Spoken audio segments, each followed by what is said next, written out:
Hello. I'd be much more in my element if you wouldn't pay attention to me and if you would start texting. It's already smells, so it kind of feels like my classroom. I'd like to tell you about a former life of mine when I lived in San Diego and was married. And I'd like to tell you about my ex-relative, my ex-father-in-law. His name was Shahidi. He was from Lebanon. And I just want to preface this by saying that he was a very nice man who did a lot for my ex-husband and I, like helping us redo our house and everything. So I just want to start by putting that out there. But I will tell you that the man was insane. So I also prefer lecturing with bourbon.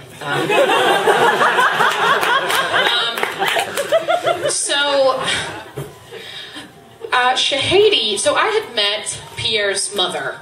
I had gone to his parents' house many times and had met his mother.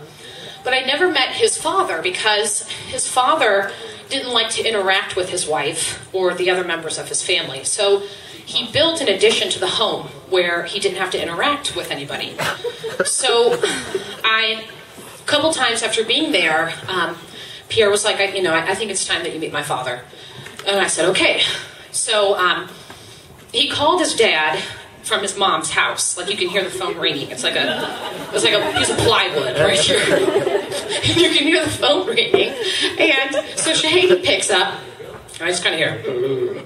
So we go out to the side of the house where there's a fence that's locked. And Pierre tells me, you have to brace yourself. And so I braced myself.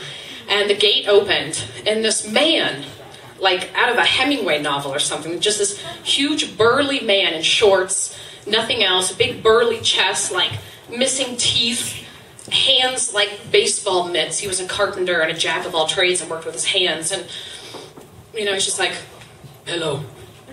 And we proceed to walk into his backyard, which is carpeted.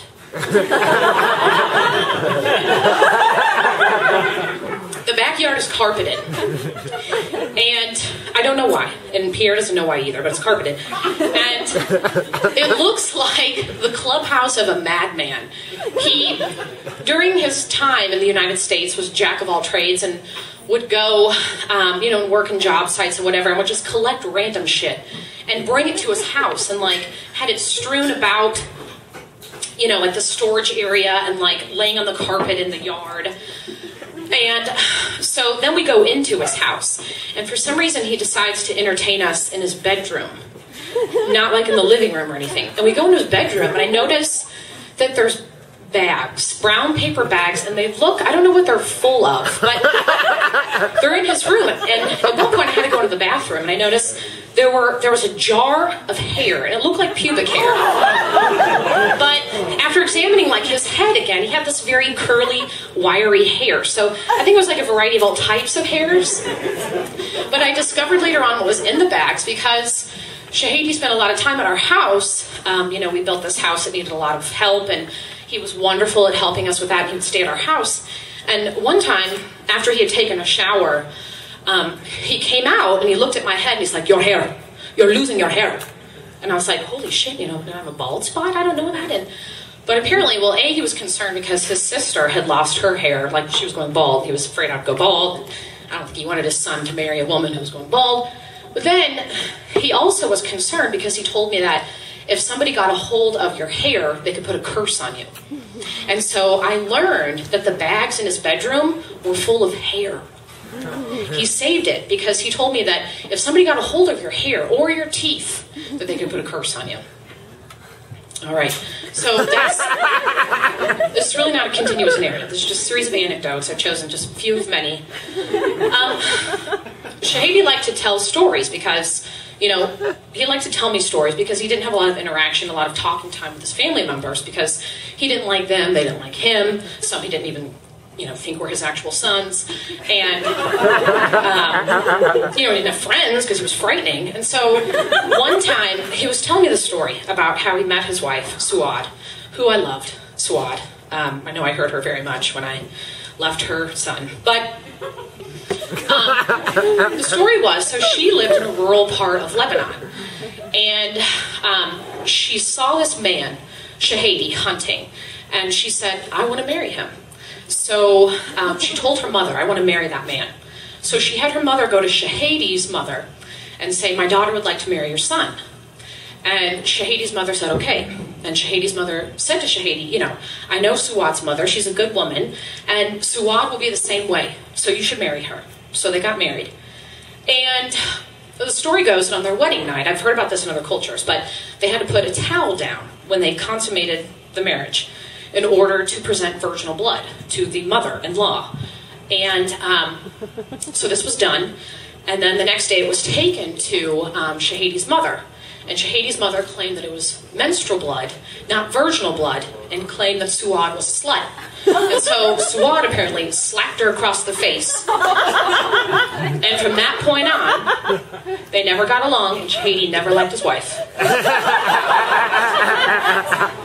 And they had to up and move Lebanon during the revolution, and Suwad didn't know anybody, and he proceeded to make an area in the back of the home that he turned into his own lair. Another interesting tidbit about this family was, and by the way, I mean, they live 1,800 miles away, but if you happen to be in El Cajon, California, and you meet a man named Shahidi, don't tell him I talked about it. It's very scary. But one of his sons, Sabah, he didn't think was his own. He said that Suwad was an adulterer, and had these theories about her, you know, having affairs, and Sabah wasn't her child, and he refused to take care of him, etc. He didn't approve of his daughter, Najla. One of the reasons he didn't approve of her was it turns out that Najla married her first cousin. So she married, you know, Shahidi's daughter married his sister's son. I discovered this because I was at a concert with the family, and I met an aunt, Najla. And I was like, oh, yeah, well, and I know this Najla. And everybody kind of looked at me like, yeah, you do, because it turns out that Najla, Shahidi's sister, is the namesake of Shahidi's daughter, Najla, who ended up marrying Najla's son. I don't know if that makes sense, but they married first cousins, and I discovered it that way.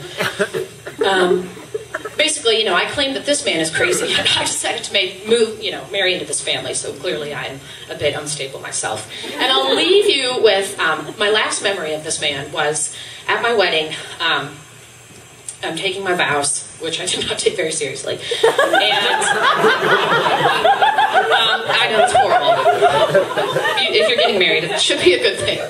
Don't do it like I did. And he's coming down.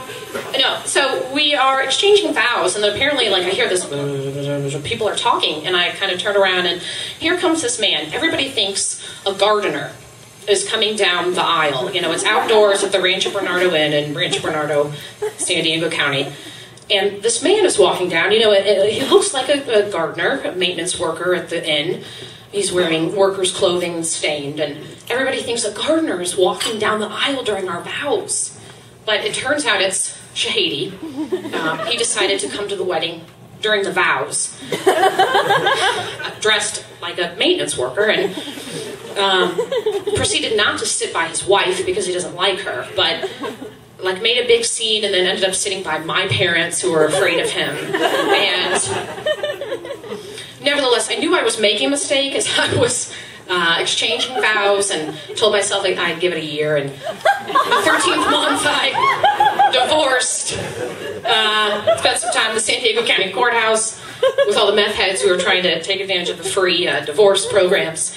We couldn't pay for our own divorce, so I hung out with them and officially got divorced. But, you know, 13 months of marriage, and, you know, and I was thinking about it too, and the day I arrived in California was 666, June 6th, 2006. So many omens as to things I shouldn't have done. But that's my story of relativity, so thank you.